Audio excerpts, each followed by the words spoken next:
Good morning. कसे आहात तुम्ही सगळे? ओळखा बरं हा व्हिडिओ कशाचा आहे? जाऊ द्या मीच सांगते. हा व्हिडिओ आहे न्यासाच्या अन्नप्राशनचा. तर आपण बाळाचं अन्नप्राशन हे बाळाच्या 6व्या, 8व्या, 9व्या, 10व्या आणि 12व्या महिन्यामध्ये करू शकतो.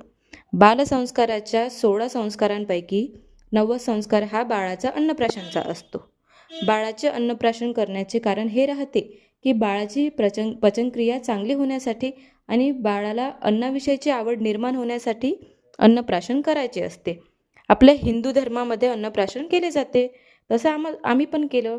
बाळाला छान सकाळी अभ्यंग स्नान करायचं, छान तयारी करायची, बाळाला छान रेडी करायचं. त्यानंतर वेगवेगळे आपण पदार्थ करू शकतो. तांदूळाची खीर आपण बाळाला खाऊ घालून बाळाचे अन्नप्राशन करू शकतो.